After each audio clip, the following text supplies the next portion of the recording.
오늘 누가복음 2장 1절과 20절 말씀을 통하여 최고의 선물이라는 제목으로 여러분들과 함께 말씀을 나누기를 원합니다. 오늘 저와 여러분들이 읽은 누가복음은 누가가 기록한 복음서입니다. 이 누가는 당시에 이방인의 시각으로 또한 로마의 관점으로 복음서를 기록했습니다. 그래서 오늘 2장 1절에 보니까 그때 가이사 아구스도가 영을 내려 천하로 다 호족하라 하였다라고 말합니다. 이 가이사 아구스도, 많은 사람들이 역사학자들은, 세상 역사학자들은 이 누가의 기록을 통하고 또한 2절에 보니까 구레노라는 수리아 총독이 되었다라는 이 누가의 기록을 가지고 예수님의 태어나심을 의심하며 불신하는 것을 주장하는 사람들이 있습니다. 왜냐하면 가이사 아구스도가 로마의 기록으로는 호적을 하라고 명하지 않았다라고 합니다. 또한 구레노는 예수님이 당시에 총독이 아니었다라고 주장하는 사람들도 있습니다. 여러분, 세상은요, 지금뿐만 아니라 과거에도 끊임없이 하나님의 역사와 그리스도의 오심과 그리스도의 탄생을 부인하며 세상 가운데 불신을 심기 하여 끊임없이 말씀을 공격하고 있음을 여러분 기억하시기를 바랍니다. 세상이 뭐라 하던 간에 우리가 기억하며 바라보며 붙잡아야 될 것은 바로 말씀이 무엇을 말하고 있냐는 것입니다. 하나님의 말씀이 오늘 성경에 선포된 대로 우리의 삶에 믿어질 때 이 땅에 오신 그 최고의 선물이신 예수님이 우리 삶의 구세주, 우리의 인생의 구세주로 경험될 줄 믿습니다. 여러분, 오늘 가이사 아구스도라고 했습니다. 이 가이사 아구스도가 누굽니까? 바로 로마 황제 옥타비아누스입니다. 여러분들 아마 로마의 이야기를 아시는 분들은 많이 들어봤을 것입니다. 이 옥타비아누스가 황제로 올라올 때 주전 27년에, 예수님이 오기 전 27년에 로마의 원로원들이 이 옥타비아누스에게 새 이름을 줍니다. 그 이름이 바로 아우구스투스라는 이름입니다.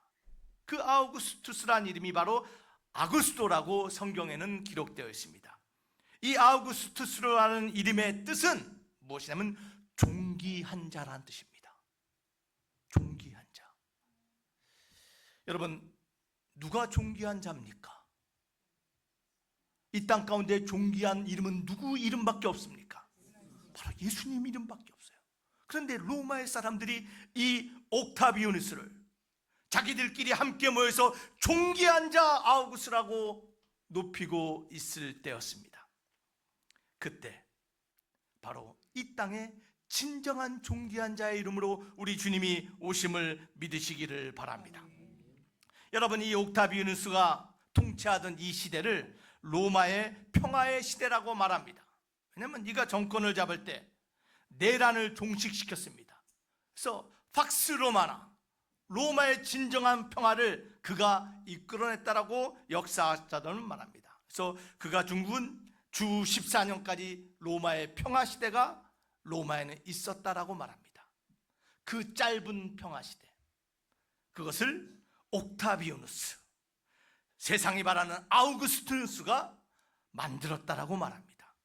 여러분, 그런데 우리 주님은 이 땅에 오셔서 잠시의 평화가 아닌 영원한 평강과 평화의 왕으로 이 땅에 오심을 믿으시기를 바랍니다. 그 아우구스투스가 오늘 성경에 보니까 호적을 하러 다 고향으로 보냅니다. 왜 당시에 호적을 했습니까? 로마의 호적의 목적에는 두 가지가 있었습니다. 그 첫 번째는 군대 징집이 목적입니다. 군대를 보내기 위해서는 인구를 파악해야 됩니다. 그래서 군대 징집을 위한 목적으로 호적 조사를 했습니다.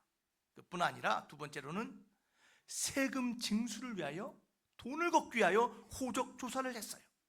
그러한 목적으로 오늘 성경에 기록된 대로 모든 사람들이 호적을 기록하기 위해서 고향으로 갑니다. 여러분, 그런데요, 로마는 군대 징집과 돈을 걷기 위한 세금 징수를 위한 목적으로 호적을 발표했지만 하나님은요, 이를 통하여 성경의 예언이 성취될 수 있도록 세상의 정치 위에, 세상의 계획에 계신 하나님의 섭리가 있었음을 믿으시기를 바랍니다. 그 하나님의 섭리가 무엇입니까? 바로 이 호적을 정리하기 위하여 오늘 베들레헴으로 가는 오늘 요셉과 마리아의 이야기를 통하여 미가서 5장 2절의 말씀처럼 베들레헴 에브라다야, 너는 유다 족속 중에 작을지라도 이스라엘을 다스릴 자가 내게서 내게로 나올 것이라 라는 그 미가의 예언을 성취하기 위한 하나님의 섭리가 있었음을 믿으시기를 바랍니다. 세상이 아무리 막강한 권력을 가지고 아무리 자신의 이름과 자신의 업적을 내세운다 할지라도 세상의 역사는 하나님의 손안에 있음을 믿으시기를 바랍니다. 이것이 바로 오늘 누가가 기록한 역사에 등장하는 하나님의 섭리입니다. 오늘 성탄절을 맞아서 우리 하나님께서는 역사의 이야기뿐만 아니라 우리들에게 최고의 선물을 주시는 하나님이심을 말씀하고 있음을 믿으시기를 바랍니다. 하나님이 주신 최고의 선물이 무엇입니까? 예수님이시죠. 그렇죠. 여러분, 혹시 예수님보다 더 큰 선물을 기대하고 계신 분들이 있습니까? 아닙니다. 우리의 인생을, 이 세상을 향한 가장 큰 선물은 바로 예수 그리스도이십니다. 그래서 성탄절은 예수님의 이야기입니다. 또한 예수님의 이야기인 것뿐만 아니라 예수님을 둘러싼 그 이야기, 사람들의 이야기가 성탄절의 이야기입니다. 그래서 하나님께서는 그 예수님의 이야기에 함께한 사람들의 이야기를 통하여 그들에게 최고의 선물을 주시는 하나님의 이야기, 이것이 바로 성탄절의 복된 이야기이심을 믿으시기를 바랍니다. 그 이야기가 지금도 우리에게, 하나님께서는 그 이야기를 믿는 자들에게 우리의 인생의 최고의 선물인 것뿐만 아니라 우리의 삶의 놀라운 계획과 아름다운 열매를 주시는 하나님이심을 믿으시기를 바랍니다. 그래서 우리가 오늘 최고의 선물의 말씀을 나누면서 우리가 제일 먼저 기억해야 될 것은, 첫 번째로 하나님은 최고의 것을 주심을 믿으시기를 바랍니다. 여러분, 이 사실 믿으십니까? 하나님은 우리에게 최고의 것을 주시기를 원하세요. 그 사실을 믿음으로 나아가는 저와 여러분 되길 주 이름으로 축원합니다. 그 최고의 선물을 이미 주셨고 또한 지금도 저와 여러분의 인생을 향하여 하나님은 최고의 계획을 가지고 계심을 믿으시기를 바랍니다. 이것이 우리 신앙의 시작이에요. 하나님은 우리에게 최고 되시는 주님을 주셨고 또한 우리의 남겨진 인생 가운데 하나님의 최고의 계획을 세우시며 우리의 인생이 주님이 원하시는 인생으로 나아갈 수 있도록 인도해 주시는 하나님이심을 진정으로 믿는 저와 여러분 되길 주 이름으로 축원합니다. 그래서 시편 32편 8절은 우리에게 이렇게 말씀하십니다. 다 함께 한번 읽어보겠습니다. 시작. 내가 내 갈 길을 가르쳐 보이고 너를 주목하여 훈계하리로다. 자, 우리 성경에는 내가 내 갈 길을 가르쳐 보인다라고 말씀하고 있습니다. 영어 성경을 보면 너가 가야 할 길을 가르쳐 준다라고 말합니다. New Living Translation이라는 영어 성경을 보면 이렇게 말씀하고 있어요. 나는 너에게 최고의 길을 가르쳐 주신다. 내 인생의 최고의 길, 최선의 길, 그 길을 인도하신 하나님을 믿으시면 아멘 하시기를 바랍니다. 이것을 믿어야 되는 거예요. 우리 하나님 우리에게 최고를 주시는데 누구에게 주실까요? 어떤 사람에게 이 최고의 것을 주실까요? 여러분 기억하시길 바랍니다. 우리 하나님은요, 의인에게 최고의 것을 약속하신 것이 아니라 첫 번째로 죄인에게 최고의 것을 주시겠다고 약속하셨어요. 여러분 디모데전서 1장 15절과 16절 말씀 한번 읽어보겠습니다. 다 같이 읽습니다. 시작. 미쁘다 모든 사람이 받을 만한 이 말이요, 그리스도 예수께서 죄인을 구원하시려고 세상에 임하셨다 하였도다.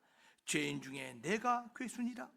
그러나 내가 긍휼을 입은 까닭은 예수 그리스도께서 내게 먼저 일체 오래 참으심을 보이사 후에 주를 믿어 영생 얻은 자들에게 본이 되게 하려 하심이라. 오늘 이 고백은 누구의 고백입니까? 사도 바울의 고백이에요. 사도 바울에게 그 최고의 선물인 주님이 찾아오셨을 때 사도 바울은 어떠한 사람이었다고요? 죄인이었다라는 거예요. 여러분, 오늘 이 사도 바울의 고백이 저와 여러분의 고백이었음을 믿습니다. 우리는 죄인이었던 자들이에요. 하나님을 모르던 자들이에요. 내가 주인으로 살았던 자들이에요. 그러나 그러한 죄인들에게도 우리 하나님은 최고의 것을 주시기를 원하시는 하나님이심을 믿으시기를 바랍니다. 또한 어떤 자들에게 최고의 것을 주심을 약속하셨습니까? 죄인뿐만 아니라 약자에게 최고의 것을 주십니다. 고린도후서 12장 9절 말씀 다 함께 읽어보겠습니다. 시작. 나에게 이르시기를 내 은혜가 내게 족하도다. 이는 내 능력이 약한 데서 온전하여짐이라 하신지라. 그러므로 도리어 크게 기뻐함으로 나의 여러 약한 것들에 대하여 자랑하리니 이는 그리스도의 능력이 내게 머물게 하려 함이라. 그리스도의 능력이 여러분 안에 머물기를 주 이름으로 축원합니다. 그러기 위해서는 우리가 반드시 고백하고 인정해야 될 것은 내가 바로 약한 자라는 것이에요. 그 약한 자에게 우리 하나님은 능력으로 찾아오심을 믿으시기를 바랍니다. 그 약한 자, 역대상 4장 9절의 대표적인 사람 야베스가 등장하죠. 고통이란 이름의 주인공 야베스, 부모에게 가정에게 가족에게 인정받지 못했던 그 약한 자 야베스가 하나님을 믿으며 기도했더니 하나님이 그를 존귀한 자로 올려주심을 믿으시기를 바랍니다. 하나님은 최고의 것을 죄인에게 약한 자에게 준 것뿐만 아니라 가장 낮은 자에게 주시는 하나님이심을 믿으시기를 바랍니다. 누구에게 주신다고요? 낮은 자에게 주세요. 우리 누가복음 2장 8절과 10절 말씀 다 함께 한번 읽어보겠습니다. 자, 다 같이 읽겠습니다. 시작. 그 지역의 목자들이 밤에 밖에서 자기 양떼를 지키더니 주의 사자가 곁에 서고 주의 영광이 그들을 두루 비치매 크게 무서워하는지라. 천사가 이르되 무서워하지 말라. 보라, 내가 온 백성에게 비칠 큰 기쁨의 좋은 소식을 너희에게 전하노라. 오늘 큰 기쁨의 좋은 소식을 누구에게 전했습니까? 목자들이에요.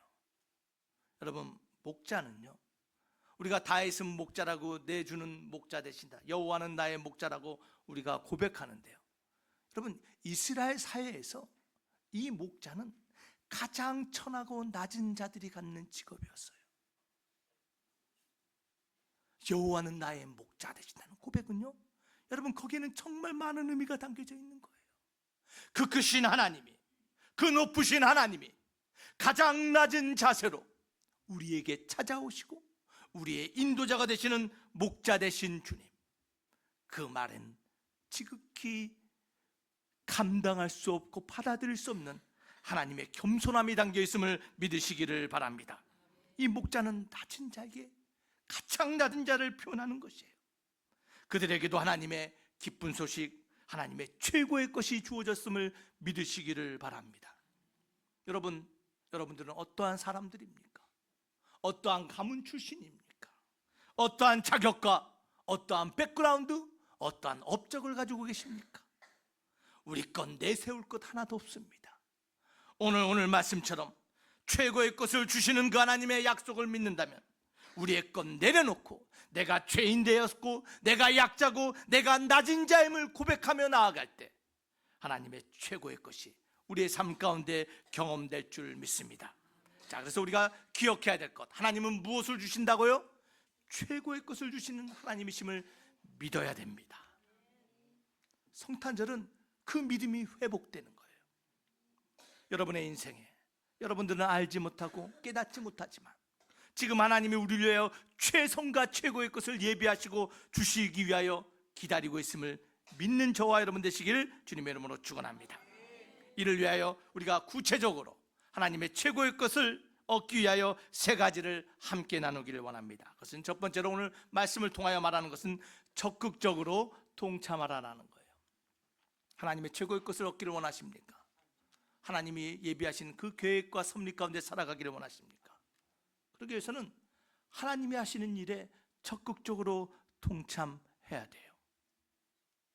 방관자가 돼서는 안 돼요. 구경꾼이 돼서는 안 돼요. 비판자, 비난자가 돼서는 안 돼요. 적극적으로 참석해야 돼요. 여러분, 누가복음 2장 5절과 8절 말씀 한번 찾아보겠습니다. 다 함께 한번 읽어보겠습니다. 시작. 그 약혼남 마리아와 함께 호적하러 올라가니 마리아가 이미 잉태하였더라. 거기 있을 그때 해산할 날이 차서 첫 아들을 낳아 강보로 싸서 구유에 누웠더니 이는 여관에 있을 곳이 없음이로라. 자, 여러분, 지금 요셉이 약혼한 마리아와 함께 뭐하러 왔다고요? 호족하러 베들레헴으로 올라가고 있어요. 여러분, 이미 요셉과 마리아는 천사의 전한 말씀을 들었어요. 꿈에서 천사를 만났어요. 환상 가운데 천사의 계시를 받았어요. 자, 그들이 어디를 갔다고요? 베들레헴. 왜냐하면 바로 오늘 성경에 보니까 그들의 고향 나사렛 동네에서 유다를 향하여 베들레헴이라는 다윗의 동네로 갔다라고 말합니다. 여러분, 지도 한번 볼까요? 혹시 보이십니까? 나사렛하고 위에 북쪽에 나사렛이 있고 남쪽에 뭐가 보입니까? 베들레헴이 보여요. 저 갈릴리에서 나사렛에서 베들레헴까지 직선거리로는 약 170km입니다. 170km면 상당히 먼 거리죠. 170km인데 요즘 어떤 사람들이요 뭐라고도 얘기하냐면 요셉과 마리아가 저 베들레헴으로 간 것이 아니라 나사렛이라는 지역에 있는 또 다른 동명의 이름의 도시 베들레헴에 있었어요. 바로 7km 떨어져 있는 곳에 같은 이름의 베들레헴으로 갔다라고 주장하는 학자들도 있어요. 여러분, 참 별의별 사람들이 다 있습니다. 그러나 오늘 성경에 보면 마리아와 요셉은 어디로 갑니까? 예루살렘 밑에 있는 베들레헴으로 갔어요. 직선거리 170km입니다. 그런데 당시의 유대인들은 가운데 있는 사마리아 땅을 지나지 않았어요. 그래서 돌아서 갔습니다. 그래서 실제로는 지금의 거리로 말하면 약 230km를 걸어서 베들레헴까지 내려갑니다. 혼자 갔습니까? 아니에요. 누구랑 같이 갔어요? 마리아. 마리아가 어떤 상태예요? 임신한 상태예요. 성경에 보면 해산한 날이 가까운 여인, 그 배부른 어린 아내를 데리고 여러분 230km, 군대에서 군인이 행군하면 그럼 뭐 일주일 안에 가겠다 하겠지만 여러분 정상적인 남자들이 걸어도 10일 이상 걸리는 거리예요. 그 먼 거리를 임신한 어린 아내를 데리고 내려갑니다. 왜 내려갔을까요? 왜 내려갔을까요? 왜 그 아내를 데려갔을까요? 여러분, 마태복음 1장 23절에 보면 천사가 꿈에 요셉에게 나와서 이렇게 말합니다. 보라, 처녀가 잉태하여 무엇을 낳으리니? 아들을 낳으리니 그 이름은 임마누엘이라. 뭘 낳는다고 했어요? 아들을 낳는다고 했어요. 요셉이 그 이야기를 믿었을까요? 안 믿었을까요? 네? 믿었어요. 그 말씀을 믿고 하나님과 동역하고 적극적으로 행동한 것이 뭐냐면 이 오늘 마리아와 함께 그 230km의 길을 가는 거예요. 여러분, 왜 갔는지 아세요? 하나님의 율법의 말씀을 준수하기 때문이에요. 여러분, 오늘날은요 소노그램이라서 여인이 임신하면 뭘 봅니까? 에? 초음파를 봐서 이게 달렸나 안 달렸나 보이잖아요. 구별을 해요. 당시는 그런 것도 없었어요. 그런데 요셉은 꿈에 나타난 천사의 말을 100% 믿었어요, 안 믿었어요? 믿었어요. 그래서 그 아내를 데리고 함께 동행하는데, 왜냐하면 율법에는 아들을 낳으면 8일 안에 뭘 해야 돼요? 할례를 해야 돼요. 그리고 아들을 낳으면 뭘 해야 되면 아들을 향한 감사 성전 제사를 드려야 돼요. 아들을 낳아주신 것에 대한 성전 제사를 드리기 위하여 요셉은 오늘 그 아내를 데리고 베들레헴으로 올라가고 있는 거예요. 믿었기 때문이에요. 믿지 않고서는 갈 수 없는 거리예요. 여러분, 마리아는 어떻습니까? 만삭의 몸이에요. 아마 임신 8개월쯤 됐을 것 같아요. 그 배부른 몸으로 굳이 가지 않아도 돼요. 남편만 가도 돼요. 여러분 호적 등본 띄고 주민등 등본 띄를 때 여러분 혼자 가면 되잖아요. 마리아가 따라갔어요. 왜 따라갔을까요? 남편을 쫓아다니고 싶어서 갔을 것 같아요. 마리아도 하나님의 환상과 계시와 말씀을 들었어요. 너에게 아들을 낳을 건데 그 이름을 예수라 할 건데 이 아들이 다윗의 왕위와 야곱의 집을 영원히 다스릴 영원한 왕 구세주 메시아가 될 것이다. 하나님 말씀하셨어요. 무엇을 다스린다고요? 다윗의 집, 야곱의 집을 다스리겠대요. 생각해 보세요. 그 사실을 100% 믿었기에 이 임신한 마리아도 뭘 보고 싶었어요? 예루살렘을 보고 싶었던 거예요.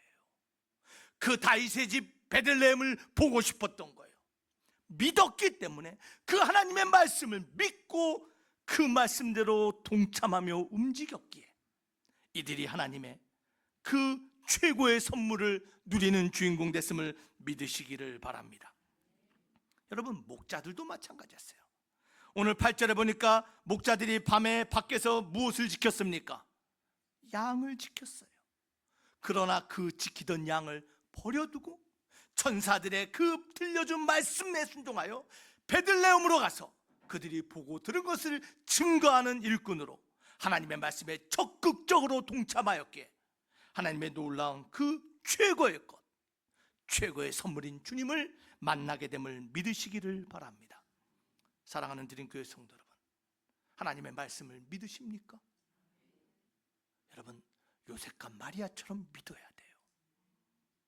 내 생각, 내 계산으로 믿는 것이 아니라 주의 말씀이기에 아들이 나으리라는 그 말씀을 믿고 230km의 그 먼 길을 15일 20일을 거쳐서 갈 수 있는 그 믿음, 그 믿음이었기에 하나님께서 마리아와 요셉을 이 땅에 예수의 육신의 부모로 세워주시고 사용하심을 믿으시기를 바랍니다. 하나님의 말씀하시면 적극적으로 동참하며 함께하는 저와 여러분 되길 주 이름으로 축원합니다. 두 번째로 하나님의 최고의 것을 누리기 위해서 우리가 기억해야 될 것은 무엇입니까? 그것은 바로 상황이 아닌 생명을 위한 것임을 기억하라는 거예요. 상황이 아닌 뭐라고요? 생명을 위하여인 것이에요. 하나님이 우리에게 약속하신 최고의 것은 환경과 상황이 아니에요. 생명과 영혼에 관련된 것이에요. 여러분, 이 사실을 반드시 붙잡고 믿으며 살아가길 주 이름으로 축원합니다. 여러분, 너무나 많은 사람들이요, 삶의 목적이 안락이에요. 컴포러블한 삶을 살기를 원해요. 편안한 삶, 안락한 삶을 살기를 원해요. 새 성전 주셔서 감사합니다. 이제 편안하고 안락하고 좀 더 누리면서 예배드리기를 원합니다라고 혹시 생각하십니까? 여러분, 그것은 뭔가 조금 잘못된 거예요. 우리 신앙인은요, 평안한 삶이 목적이 아닌 확신의 삶을 살아야 되는 존재임을 믿으시기를 바랍니다. 그 확신이 무엇입니까? 이 땅의 안락과 이 땅의 부귀영화가 아닌 우리의 영혼의 구원, 하나님의 약속하신 영생의 확신을 가지고 살아가는 자들, 그것이 바로 우리라는 것을 잊어서는 안 됨을 믿으시기를 바랍니다. 겉으로 드러나는 안락과 완벽이 아닌 안으로 찾아오는 확신과 기쁨과 평화를 주시는 그 메시아, 그 예수가 저와 여러분들의 최고의 선물이심을 믿으시기를 바랍니다. 우리 주님은 마태복음 16장 26절에 말했습니다. 사람이 만일 온 천하를 얻고도 제 목숨을 잃으면 무엇이 유익하리요? 사람이 무엇을 주고 제 목숨과 바꾸겠느냐? 여러분, 예수님이 하신 말씀이에요. 여러분의 생명, 여러분의 목숨, 여러분의 영혼, 무엇과 바꿀 수 있습니까? 아무것도 우리의 영혼과 생명과 바꿀 것이 없어요. 우리의 영혼과 생명을 위하여 누가 오셨다고요? 우리 주님이 오셨음을 믿으시기를 바랍니다. 그래서 누가복음 2장 9절과 14절은 이렇게 말합니다. 무서워하지 말라. 보라, 온 백성에게 미칠 큰 기쁨의 좋은 소식을 너희에게 전하노라. 오늘 다윗의 동네에 너희를 위하여 누가 나요? 구주가 나셨으니 곧 누구라고요? 그리스도 주시니라. 여러분, 이 말씀을 기억하시기를 바랍니다. 주님은 누구시라고요?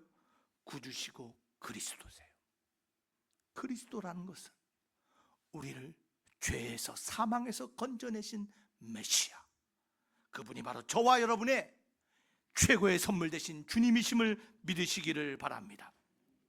먼저 우리의 영혼이 건져지고 살아나야 될 줄 믿습니다. 그럴 때 우리의 삶의 나머지 것도 우리 하나님이 채워주시고 책임주심을 경험하게 될 줄 믿습니다. 하나님의 최고의 것을 기억하며 우리는 상황보다는 하나님의 생명과 영혼을 먼저 생각하는 저와 여러분이 되기를 주 이름으로 축원합니다. 마지막 세 번째로, 우리가 최고의 것을 주실 하나님을 기억하며 우리가 도전하고 우리가 따라야 될 인생길이 무엇입니까? 세 번째, 다 함께 읽겠습니다. 시작. 하나님께 자신을 맡기라라는 것입니다. 하나님께 맡기라라는 것입니다.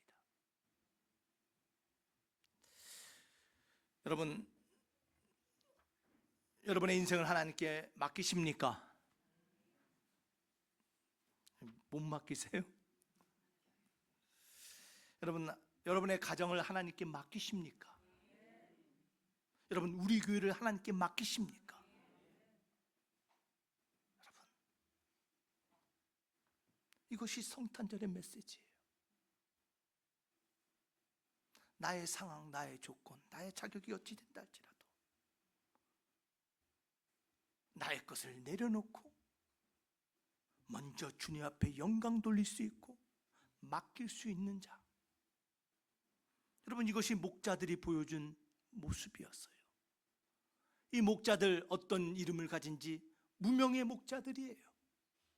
우리는 이 땅은 무명의 목자라고 말하지만 이들은 하나님 말씀 앞에 자신에게 맡겨졌던 양떼들보다 하나님의 말씀과 사명을 더 우선을 세우며 하나님께 자신을 내려놓고 맡기며 달려갔기에 하나님의 놀라운 성탄의 증인으로 사용되고 기억됨을 믿으시기를 바랍니다.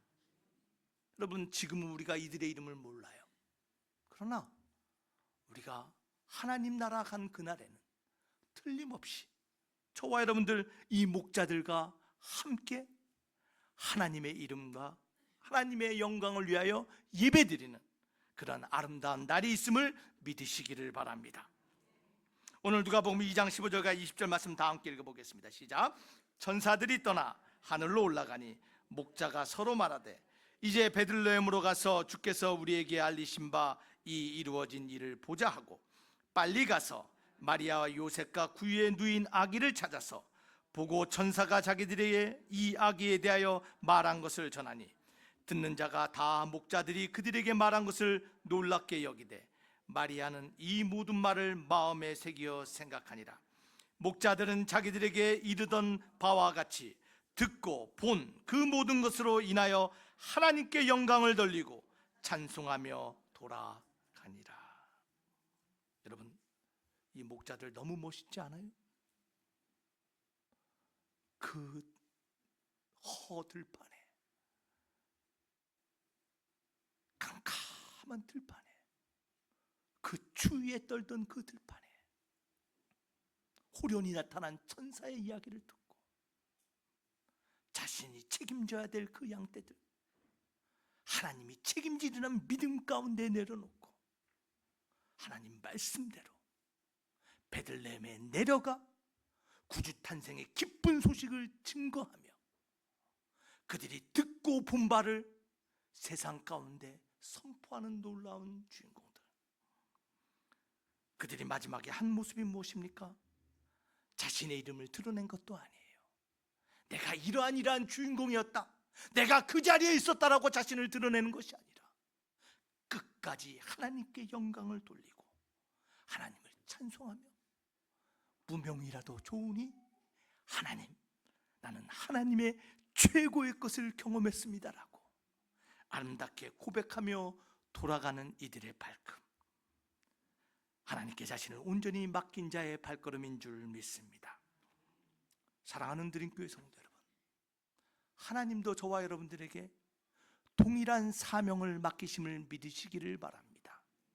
오늘 이 목자들이 2000년 전에 그 들판에서 하나님의 최고의 선물인 예수님을 만난 것처럼 저와 여러분들도 우리의 삶의 인생에서 우리의 구세주요 그리스도 되신 주님을 경험하며 만난 자인 줄 믿습니다. 그 성탄의 주인공 예수를 만났다면 저와 여러분들도 우리가 보고 듣고 경험한 것을 세상에 나가 증거하는 저와 여러분 되어야 될 줄 믿습니다. 그러한 제자들에게 우리 주님이 마태복음 5장 16절에 이렇게 말씀하십니다. 우리 다 함께 읽겠습니다. 시작. 이같이 너희 빛이 사람 앞에 비치게 하여 그들로 너희 착한 행실을 보고 하늘에 계신 너희 아버지께 영광을 돌리게 하라. 사랑하는 드림교회 성도 여러분, 우리의 모든 것이 하나님께 영광을 돌릴 수 있는 우리의 발걸음 되기를 주 이름으로 축원합니다. 모든 것은 하나님이 하세요. 역사의 주관자 되시고 이 땅에 진정한 존귀한 자, 이 땅에 진정한 평화를 주시는 우리 예수님, 이 땅에 영원한 생명과 구원을 주시는 우리 예수 그리스도, 오늘 그 주님을 만난 자들로서 세상의 빛과 소금의 역할을 감당하는 거룩한 교회 되시기를 주 이름으로 축원합니다. 기도하시겠습니다.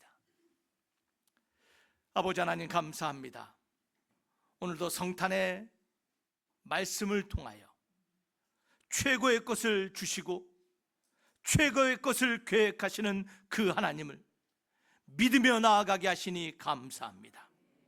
오늘 우리들도 목자들과 같이 온전히 하나님께만 영광 돌리며 하나님께 찬송만 올리며 나아가는 교회 되게 하여 주시옵소서.